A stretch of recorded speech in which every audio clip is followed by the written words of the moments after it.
TSC. Really, really sad day in professional wrestling. If you haven't seen the news, it actually came courtesy via Nature Boy Ric Flair, of all people. He tweeted that Terry Funk had passed away, and I believe it has now been officially confirmed that Terry Funk has passed away, I believe at the age of 78. Really sad day in pro wrestling. If you're not sure why, well, Terry Funk, long before ECW, long even before WWE, long before his famous feud with Ric Flair, the New York Knockout, Terry Funk was an incredible professional wrestler. His brother Dory, his father, I mean, this legendary wrestling family, both him and Dory became NWA World's Champions. Terry Funk was a great NWA World Champion, killed it all over North America, in Japan, absolute legend. Fast forward to it was either the late 80s or early 90s, a feud with Ric Flair. Unreal. Unreal feud with Ric Flair, fun while it lasted. And then something strange happened, right? Because he was, I believe, in his 40s around that time. And he woke up one day and was like, you know what, I'm just going to keep wrestling. I'm going to retire, then I'm going to keep wrestling. And he became kind of like I don't know if the pioneer was the right word, but the pioneer of like wrestling retirements where he retires, comes back, retires, comes back. But everybody loves Terry, so nobody felt cheated. So Terry Funk wrestled for this little promotion called ECW. You may have heard of it. Started out as Eastern Championship Wrestling, and then later became the cornerstone, or one of the cornerstones, I should say, of Extreme Championship Wrestling under Paul Heyman.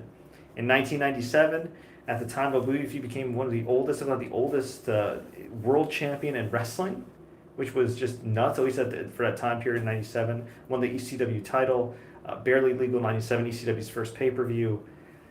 Man, just made lots of history. A guy who not only left it all in the ring technically, because he was a fantastic pro wrestler, but he became the hardcore king. You think Mick Foley was the hardcore king? It was Terry Funk right there.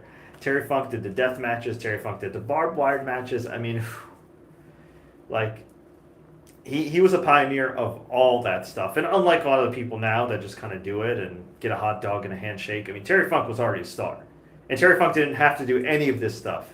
You know, in some ways, I wouldn't compare him to John Moxley too much because I feel like there's just a different level of aura. But John Moxley would probably be the closest, like, modern-day comparison of a guy that's got a lot of money, that's a top guy that doesn't need to do this stuff, but just does it for the love of the game. And Terry Funk was kind of that guy in ECW. On the Indies, same thing. Had a brief run in WWE as Chainsaw Charlie, where he wore pantyhose over his head. Was also one of the backstage officials who went to check on Mick Foley in that infamous Mankind versus Undertaker Hell in a Cell match. Fun trivia note there.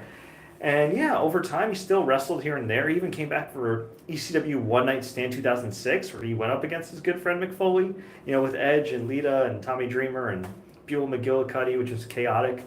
Was later inducted into the WWE Hall of Fame, deservedly so. I believe he's also in every other major wrestling Hall of Fame, as he should be. And yeah, in recent years, we had heard about some health issues.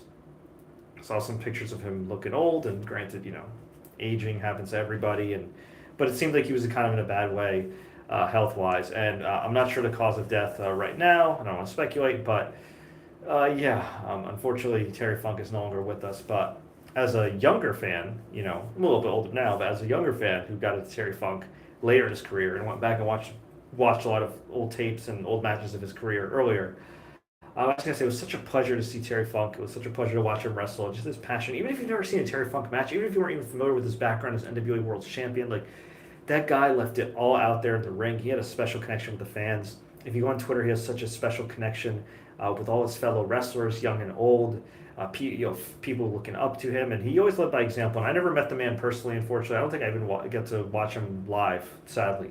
But I always heard he was a guy that led by example, just a good person. Like, in a business where you hear a lot of things about a lot of people, and a lot of people are problematic, Terry Funk was one of those few people that you never heard anything bad about. I mean, really, like, I never heard anything bad about Terry Funk from wrestlers I've interviewed. So, what can I say other than rest in peace, Terry Funk. God rest his soul.